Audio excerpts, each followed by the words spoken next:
Bonsoir à toutes et à tous, ravi de vous retrouver. Bienvenue dans ce 19h, tout de suite, le sommaire. La Commission électorale nationale autonome Sénat a démarré ce jour une série de séances d'échange avec les parties prenantes aux législatives de janvier 2023. Les potentiels candidats aux législatives de 2023 doivent fournir 9 pièces individuelles pour la constitution de leur dossier. À suivre dans cette édition la quintessence des échanges issus de cette première série d'échanges.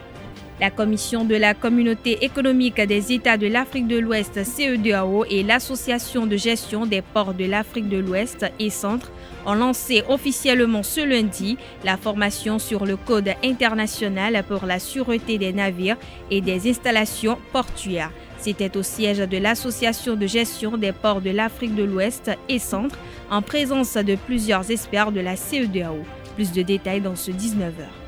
Hors de nos frontières au Burkina Faso, après 48 heures de confusion, le président de la transition, le lieutenant-colonel Damiba, a finalement accepté de démissionner. C'était ce dimanche 2 octobre 2022. À suivre dans un instant le commentaire de quelques citoyens béninois sur cette actualité.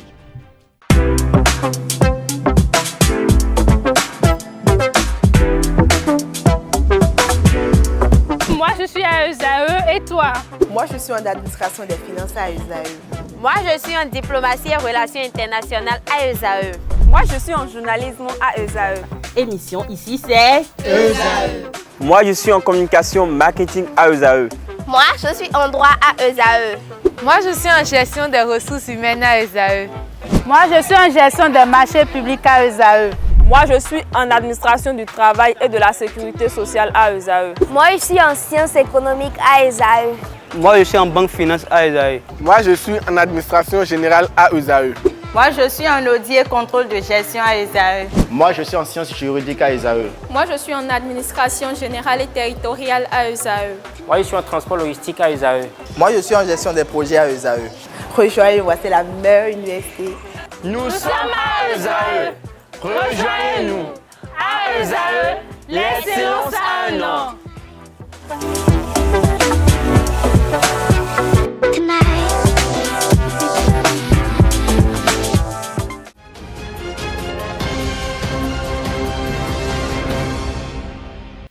De nouveau, bonsoir, merci de nous préférer pour vous informer. Le processus électoral des législatives du 8 janvier 2023 entre dans une phase active. La Commission électorale nationale autonome Sénat a démarré ce lundi 3 octobre 2022 une série d'échanges avec les parties prenantes aux législatives de janvier prochain. La première rencontre a rassemblé les membres du Conseil électoral, les cadres techniques et de la Direction générale des élections et les partis politiques à Azalaï Hôtel de Cotonou. Reportage, c'est Tondelarios Adjagbeno. Vous devez respecter la loi, toutes les pièces doivent être présentes. En vue d'un scrutin libre et transparent, les membres du Conseil électoral et de la Direction générale des élections se sont entretenus avec les partis politiques sur le niveau de préparation des législatives de 2023, conformément à l'article 19, 6e tiré du Code électoral en vigueur en République du Bénin. Nous avons eu droit à des présentations portant d'une part sur le chronogramme exécuté juste là, des activités en cours d'exécution, de même que celles en perspective.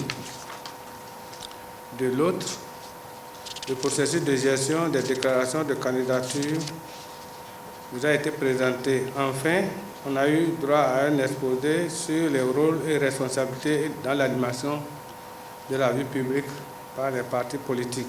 À partir de 3 communications animées par Rufin Domingo et Mireille Mariano de la Direction générale des élections, sous la modération du conseiller François Abiola, les participants ont été éclairés sur la constitution des dossiers de déclaration de candidature. Les débats riches, et trop riches même, je vais dire, et variés, ont notamment concerné les pièces constitutives des dossiers de candidature, la carte biométrique, le recours à la carte biométrique ou au CIP pour voter, le document qui doit se situer à la carte électorale, ainsi que les débats sur le quitus fiscal.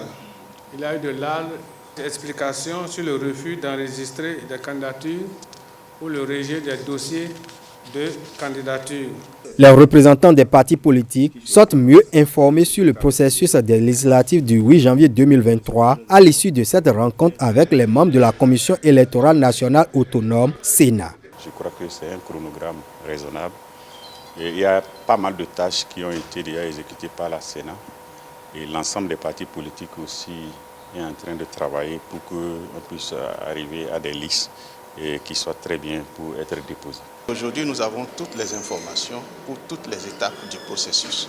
Et la Sénat, tout à l'heure aussi, a montré son ouverture à accompagner les partis qui le solliciteraient pour avoir des informations, pour avoir des appuis, afin de présenter de bons dossiers. Jusqu'à l'heure actuelle, c'est le respect des règles éditées par le Code électoral. Nous sommes dans ce processus. Lorsqu'on sera à la phase active des élections, c'est en cela que nous appelons la Sénat à jouer, comme elle le prétend déjà, le jeu franc. Cette séance de concertation avec les partis politiques est la première d'une série entre la Sénat et toutes les parties prenantes aux élections. À terme, ces rencontres vont permettre l'élaboration d'un calendrier électoral consensuel. Les potentiels candidats aux législatives de 2023 doivent fournir essentiellement 9 pièces individuelles pour la constitution de leur dossier. Rufin Domingo, cadre technique de la Direction générale des élections, a exposé aux partis politiques le contenu des déclarations de candidature lors de la rencontre de ce matin. Suivez plutôt. Le nombre de sièges, comme nous le savons, c'est désormais de 109, répartis 85 sièges ordinaires et 24 sièges exclusivement réservés aux femmes. En nota bene, nous avons précisé ici que les partis politiques doivent présenter des listes de candidats dans toutes les circonscriptions électorales. Donc la déclaration sera pratiquement en deux lots. Premier lot, les 85 dossiers ordinaires, plus les 24 dossiers réservés aux femmes. Les vérifications seront faites lorsque tout est conforme. Donc la déclaration est acceptée et le récépissé définitif est délivré. Quand ce n'est pas conforme, on fait des notifications, il y a des fiches d'observation, on vous dira ce qu'il faut compléter. Et lorsque vous revenez avec le complément, nous vous délivrons le récépissé définitif. Quand le délai est passé et que vous n'êtes pas revenu avec, la déclaration est rejetée. Il y aura donc un PV de rejet qui sera motivé. Les pièces à fournir. Première pièce, c'est la déclaration de candidature. La deuxième, la quittance. La troisième, la fiche récapitulative de positionnement des candidats. Ces trois premières pièces sont, on peut dire, des pièces communes. La liste des pièces individuelles. Copie de la carte d'identité ou du certificat d'identification. Copie légalisée du certificat de nationalité. Bulletin numéro 3 du casier judiciaire, datant de moins de 3 mois. Copie légalisée de l'extrait date de naissance ou toute autre pièce en tenant lieu. Certificat de résidence délivré par le maire ou l'un de ses adjoints. Le quitus fiscal, donc pour 2019, 2020 et 2021.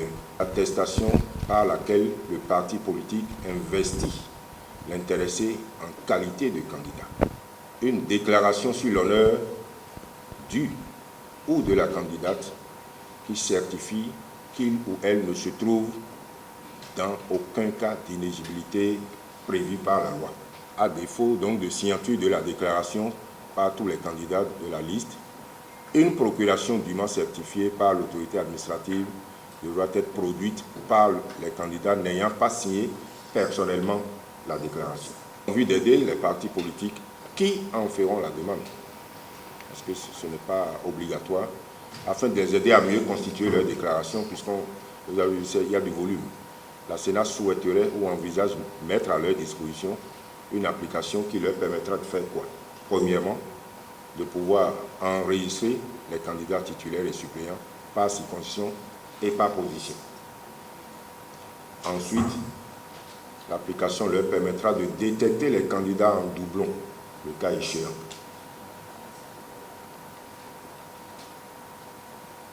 Cela leur permettra également de vérifier la complétude des pièces, des dossiers du candidat, de générer automatiquement la déclaration et d'imprimer la liste récapitulative du positionnement des candidats dans toutes les circonscriptions électorales.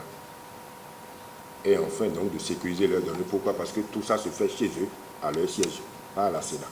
Je l'annonçais au sommaire de cette édition, la Commission de la Communauté économique des États de l'Afrique de l'Ouest, CEDEAO, et l'Association de gestion des ports de l'Afrique de l'Ouest et Centre a lancé officiellement ce lundi 3 octobre 2022 la formation sur le Code international pour la sûreté des navires et des installations portuaires, ainsi que la mise aux normes des ports pour le renforcement de la sûreté et la sécurité maritime et portuaire de l'Afrique de l'Ouest et Centre. C'était au siège de l'association de gestion des ports de l'Afrique de l'Ouest et Centre en présence de plusieurs experts de la CEDEAO. Le reportage, c'est avec Anedo.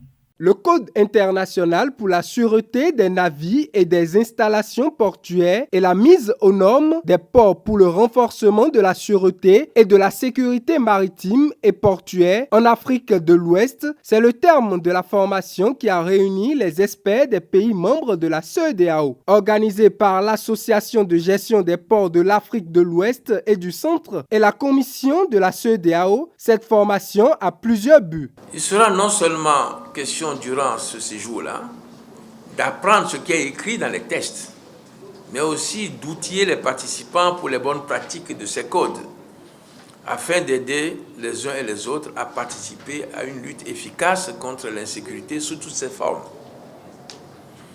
Au-delà de la simple connaissance des textes, donc de la lecture de ces textes-là, ce sera aussi un rendez-vous d'échange sur l'état de l'art en matière de technologie, en visitant les outils qui sont dédiés à la pratique des réglementations en vigueur dans le domaine de la sécurité de la mer et des ports. Le centre de formation professionnelle de la GPAOC a tout mis en œuvre pour y parvenir. Cela fait plusieurs mois que nous nous y préparions pour que des facilitateurs et experts formateurs du Bénin et de la sous-région soient mobilisés pour développer le thème de la formation, en mettant un accent particulier sur les problématiques spécifiques à la pratique des codes ISPS et IMDG dans les ports et les espaces maritimes de la CEDEAO. Nous avons aussi des experts en technologie et en linguistique qui vont appuyer les travaux en illustrant les thématiques abordées par des exercices pratiques sur certains outils conformes aux standards internationaux. Le représentant résident de la CEDEAO près de la République du Bénin, Amadou Tiong, après avoir rappelé les objectifs, a lancé officiellement la formation. La session de formation que nous ouvrons aujourd'hui sur le Code international de sûreté des navires et des installations portuaires et la mise aux normes portuaires pour le renforcement de la sûreté et de la sécurité maritime en Afrique de l'Ouest est simplement lié à l'objectif primordial qui est de renforcer les capacités du personnel portuaire et des acteurs impliqués dans la sûreté et la sécurité des ports et des espaces maritimes en Afrique de l'Ouest. Bien sûr, selon les normes ISPS et du code IMDG, Code maritime international des marchandises dangereuses. Je vous souhaite d'excellents travaux et je déclare l'atelier donc ouvert. Cette formation qui va s'achever le 14 octobre 2022 entre dans le cadre du plan d'action prioritaire 2020-2024 pour éradiquer le terrorisme dans l'espace CEDEAO. À l'issue de ces assises, une table ronde sera organisée sur les enjeux sécuritaires dans le domaine portuaire et maritime. Les populations du quartier Vossak, Bedjomede et environ vivent dans l'eau depuis quelques semaines. Il leur est difficile de circuler librement dans les rues de Cotonou, inondées sans passer dans l'eau, ce qui freine certaines activités dans la zone. C'est le constat fait par le reporter ce lundi 3 octobre 2022 au quartier Vossak de Cotonou. Le récit, c'est avec Quentin Amoussou et Gabriel Poto.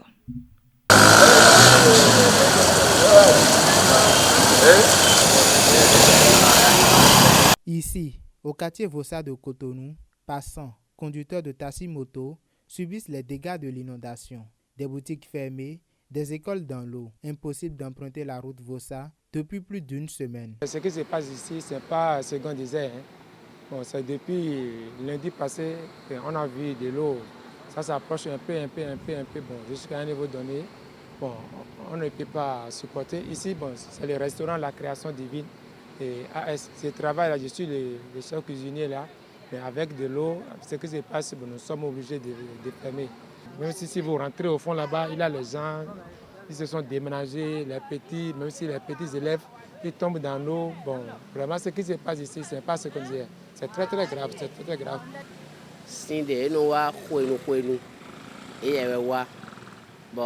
On assiste à l'inondation ici dans notre quartier. C'est pourquoi j'ai retroussé mon pantalon pour traîner la moto.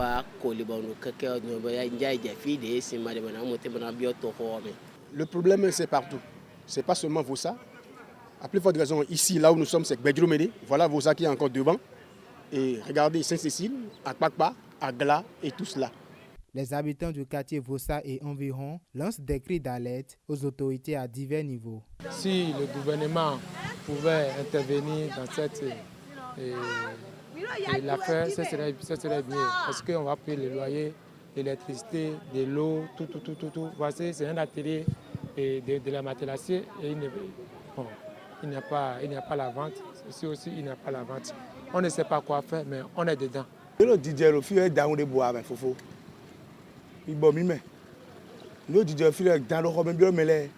Ce qui se passe ici n'est pas amusant. Il y a beaucoup d'eau un peu partout. Il est impossible de dormir. Nous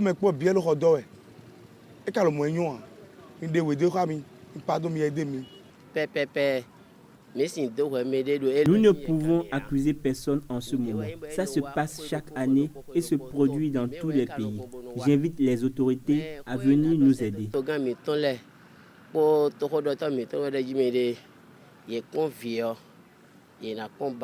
Certaines autorités comme Émile Hundeladji, conseiller municipal de la ville de Cotonou, vient de faire sa descente sur le terrain. Comme vous et moi, on vient de le constater, j'étais là hier, je suis encore là ce matin. Comme je l'ai dit tantôt, je suis conseiller municipal. C'est de notre devoir d'aller assister la population qui vient de connaître cela. Alors là, nous sommes là pour les assister. Mais il n'est pas venu les mains vides. Oui, je ne vais pas dévoiler tout le secret, tout ce qui a été envoyé. Il y a les moustiquaires qui sont envoyés, près de 300 moustiquaires qui sont déjà envoyés. Il y a des médicaments dont je disais, paracétamol, les antipaludéens, enfin, certains produits et les vivres, du riz, du maïs, qui sont déjà envoyés par l'Europe centrale. Et je crois qu'ils sont en train de distribuer ces vivres actuellement. Donc moi, en tant que conseiller municipal de la ville de Cotonou, je me suis dit, bon, il faut que j'aille les assister, voir comment est-ce qu'ils sont en train de faire la distribution de ces vivres. Vivement que ces populations retrouvent leur quiétude. Autre information dans cette édition, un leader des religions endogènes, Dag Bediga Adoko, a saisi le chef de l'État Patrice Talon au sujet d'une crise au sein du cadre de concertation des confessions religieuses du Bénin. Selon les dires de Dag Bediga Adoko, c'est au tour des religions endogènes de diriger le cadre de concertation des confessions religieuses du Bénin. Après le toilettage des tests, il est retenu qu'il n'est pas question de vote. On parle société et environnement à présent. La Société de gestion des déchets et de la salubrité du Grand Nokoué SGDSGN a organisé le vendredi 30 septembre 2022 une séance de salubrité au CEG Agblangandan de Cotonou. Cette journée était le lieu pour les agents de la société d'outiller les élèves sur les gestes utiles pour la préservation de l'environnement. Le reportage est signé Francis Farami. Nous sommes ici, au CEG Agblangandan. Ce vendredi, les élèves et le personnel administratif du Collège d'enseignement général d'Agblangandan ont reçu une équipe de la Société de gestion des déchets et de la salubrité du Grand Nokoué SGDSGN. L'objectif, outiller les enfants sur les gestes utiles pour la préservation de l'environnement. Si nous sommes là aujourd'hui, c'est pour quand même mettre dans la tête des élèves du CEG à Glangandan, d'accord, la notion des gestes qu'il faut vis-à-vis de l'environnement. Nous sommes venus au CEG à Glangandan pour assurer la propreté. En temps, nous avons constaté que certains coins de l'établissement sont remplis de déchets, ce qui n'est pas bien pour les écoliers. D'accord? Donc, on a jugé utile avec le promoteur de la PME dont nous avons la charge d'assurer l'enlèvement de ces déchets et de façon régulière. On a choisi le CEG à Glangandan parce que c'est dans notre zone d'intervention. D'accord? Donc chaque superviseur a un certain nombre de zones, a une zone donnée. Donc nous avons choisi CEG à Glangandan. Et ça fait partie des structures étatiques qui sont dans notre zone. Les élèves de CEG à Glangandan, en mangeant leurs pâtés, leurs fruits, ont l'habitude de jeter les déchets à l'air libre. Nous sommes là aujourd'hui avec la SGDR pour les sensibiliser que ces déchets mangés doivent être jetés dans les poubelles adéquats et protégés. Quant à ceux de membres du PME de la SGDR, passeront périodiquement, 2 fois passeront pour enlever. Ceci pour garder la propriété de la maison en parfait état de propriété à tout moment. La leçon semble être sûre pour les élèves du CEG à Glangandan qui proposent des mesures pour accompagner les actions de la société. Ce que je propose, c'est qu'on fasse des équipes de balayage, de nettoyage de l'école au moins 1 fois par semaine et que la société vienne ramasser de temps en temps. Désormais, si quelqu'un mange ou bien fait des déchets, ils vont jeter ça dans la poubelle de l'établissement et que les porteurs de déchets viendront ramasser ça. Les autorités administratives du CEG à Glangandan félicitent les actions de la Société de gestion des déchets et de la salubrité du Grand Nokoué SCDS-GN et les invitent à les pérenniser. C'est un sentiment de joie qui nous anime. Mon équipe, mon collaborateur et moi-même, nous sommes contents de vous recevoir pour le travail que vous faites. C'est une bonne initiative de leur part et que nous voudrons que cela soit pérenne, que ce soit continuel. C'est une bonne chose. Maintenant, quand aux élèves, nous avons suivi ensemble la sensibilisation qui est faite autour. Et tous les élèves ont pris conscience que désormais les ordures ne seront plus jetés un peu partout, mais tout ça serait rangé quelque part et l'équipe serait là avec nous pour nous accompagner. Pour les agents de la SCDS-GN, le nombre d'enfants ayant reçu le message équivaut au nombre de ménages ayant reçu la leçon. Lorsque nous passons de maison en maison, nous les informons. Il y en a qui prennent ça au sérieux, il y en a qui banalisent ça. On se dit que nous sommes au Bénin d'habitude. Mais aujourd'hui, quand les enfants vont rentrer également à la maison, arriver à la maison, l'enfant va dire maman, maman ou bien papa, papa. Les gens sont venus aujourd'hui, ils nous ont dit de ne plus gérer, de ne plus mettre nos déchets n'importe comment. Nous devons les déposer dans les poubelles, même dans la rue. Cette journée de salubrité n'est qu'une journée sur la liste des journées de salubrité que compte organiser la société.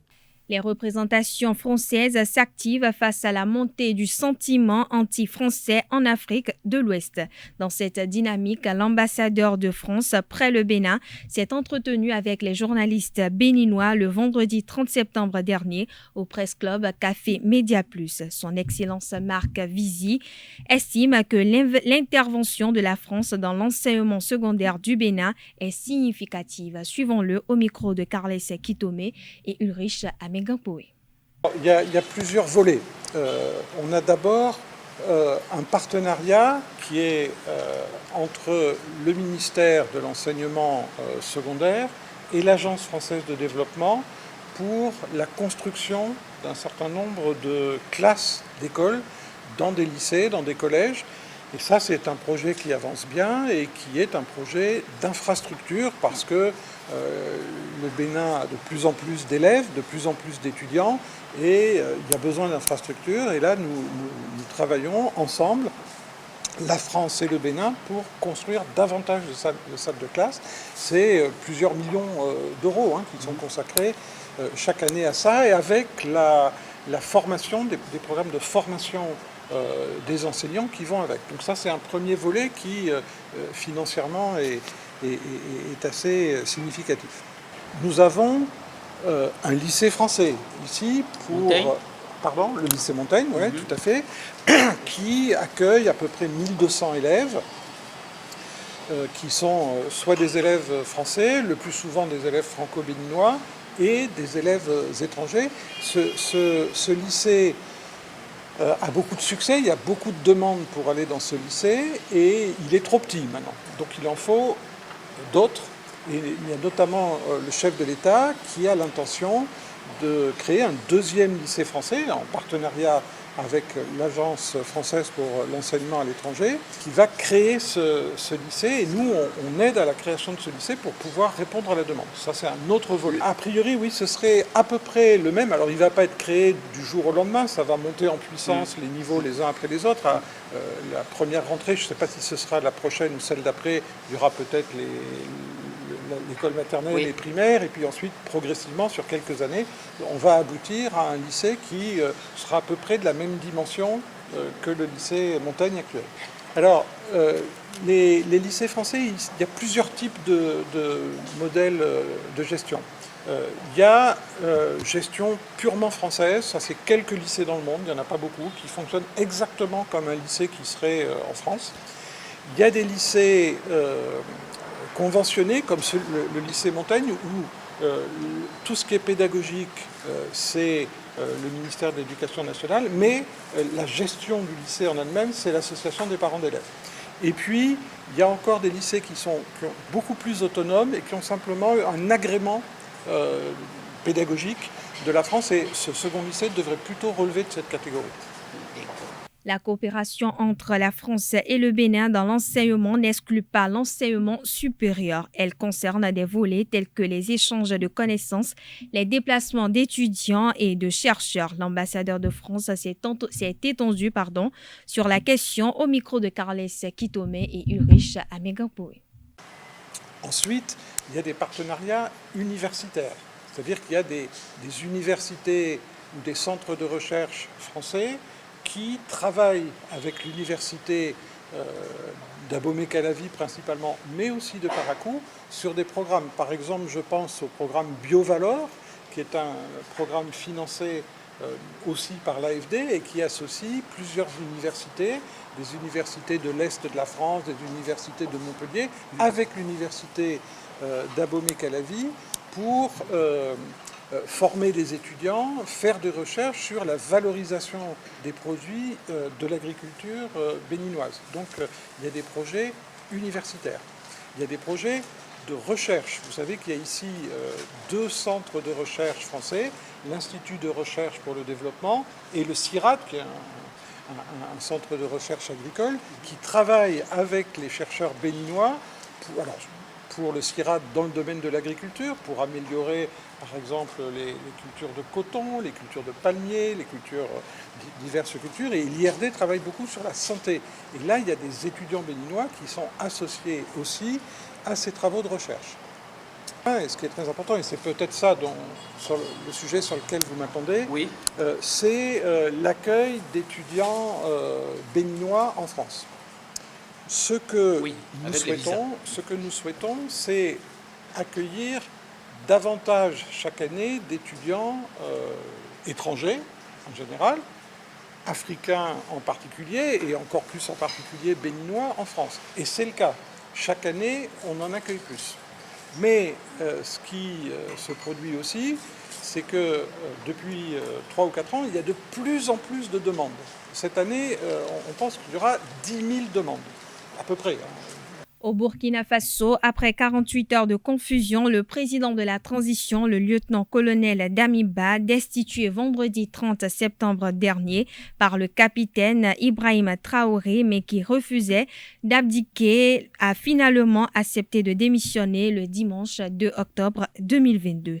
L'ancien président du mouvement patriotique pour la sauvegarde et la restauration, qui avait chassé du pouvoir l'ancien président Roch Kaboré le 24 janvier dernier, n'a pas réussi à inverser la situation en sa faveur. À ce propos, Colombe Oussou a sillonné la ville de Cotonou pour recueillir le commentaire de quelques citoyens béninois. Suivons ensemble. Sans vous mentir, moi j'ai déploré ce coup d'État-là. J'ai déploré ça. Moi, je suis un peu inquiet. Au premier abord, j'ai compris qu'il y a quelque chose qui ne marchait pas. Il y a quelque chose qui n'a pas été réellement fait. C'est pour cela qu'il y a encore un autre coup d'État. Dans 8 mois, ils ont fait 2 coups d'État. Ce n'était pas bon pour l'Afrique. J'applaudis des pieds et mains ce coup d'État. Quand j'ai vu les dernières tueries là, et moi j'ai eu peur pour lui. J'ai dit mais la chose s'est aggravée. Donc les militaires ont décidé de le renverser. Et ça n'a pas été facile. Vous savez, il s'est réfugié dans une base française. Le cas du Burkina Faso, ça a commencé à partir de la mort de Sankara. Or, le peuple burkinabé est un peuple libre, digne, intègre, qui ne pardonne pas. Voilà. Aujourd'hui, ils ont pris la voie de la liberté, la voie du salut, comme le Mali, comme la Guinée-Conakry. Le problème, c'est l'insécurité. Tant qu'ils n'ont pas trouvé une solution pour l'insécurité, vous avez 40% du territoire burkinabé n'est pas contrôlé par les gens qui sont au pouvoir. Mais c'est grave. Quand vous ne contrôlez pas 40% des tueries, tout récemment, une cinquantaine de civils ont été déportés. C'est normal, il y aura un coup d'État. Si en temps, les populations ou bien ceux-là qui sont en train de diriger le pays n'ont pas réussi à corriger le tir, c'est-à-dire que c'est pourquoi le colonel Paul Daniba, ou comment il s'appelle, avait fait le coup d'État, n'a pas marché. Je crois que c'est encore normal que quelqu'un d'autre puisse réagir pour pouvoir corriger le tir. Puisque peut-être ils avaient ensemble décidé de quelque chose avant de venir au pouvoir. Certainement, ce n'était pas Daniba seul qui était le meneur de coup d'État. Il y avait quelqu'un qui était là derrière lui, mais des gens qui étaient avec lui. Si en temps, il n'a pas réussi à amener au bon port tout ce qu'ils se sont dit, c'est normal que les gens puissent réagir et corriger le tir, comme au Mali. Tel que j'ai entendu le discours du nouveau homme fort, il semble qu'il veut remettre le pouvoir aux civils. Donc, s'ils peuvent organiser une bonne transition et combattre l'insécurité, ça serait une bonne chose. Et que ça serve de leçon à toute l'Afrique francophone de l'Ouest. Pour que ces coups d'État n'interviennent pas, il faut la bonne gouvernance et la répartition équitable des biens. Il ne faudrait pas que quand quelqu'un est au pouvoir, il pense que lui, il peut primer tout le monde. Si c'est comme ça, on va vous faire un coup d'État et les gens vont s'en réjouir. Bien vrai que ce n'est pas bien. Donc, dans l'avenir, je pense que le problème de l'insécurité, il faut résoudre. Le problème de chômage aussi, il faut résoudre. Les actualités hors de nos frontières de ce lundi 3 octobre 2022 est un condensé des actualités au Burkina Faso, en Guinée-Conakry, en République démocratique du Congo et aux États-Unis. Une compilation informative de Nansérine Fatoumi. Au Burkina Faso, des concertations sont toujours en cours au sein de l'armée. 3 jours après le coup d'État mené par les hommes du capitaine Ibrahim Traoré, la situation s'éclaircit un peu. L'ancien président de la transition, le lieutenant-colonel Paul-Henri Damiba, a démissionné. Les négociations se sont faites en 2 temps. Il a fallu éviter un affrontement entre les partisans du capitaine Traoré et ceux du lieutenant-colonel Damiba. Le lieutenant Damiba a posé plusieurs conditions à son départ.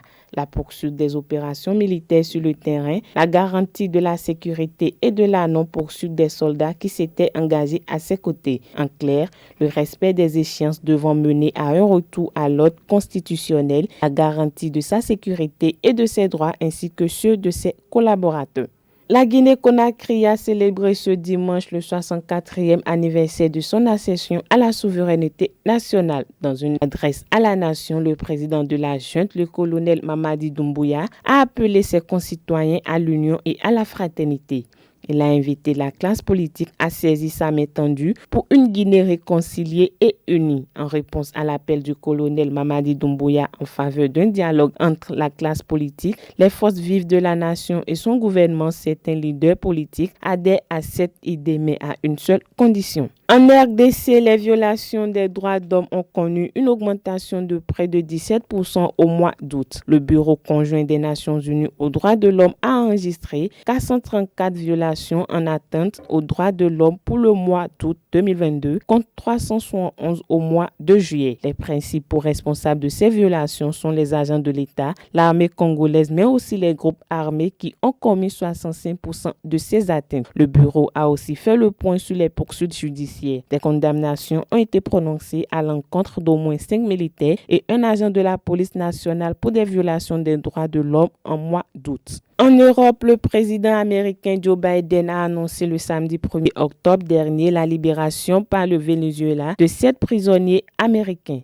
C'est le résultat de négociations menées en secret durant près de 7 mois. L'échange de prisonniers a eu lieu dans un pays maintenu secret situé entre les États-Unis et le Venezuela. Une opération validée par Joe Biden lui-même qui s'est félicité du retour de 7 citoyens américains auprès de leurs familles respectives. Voilà, chers internautes, ainsi prend fin cette édition. Merci pour votre attention. D'ici là, portez-vous bien.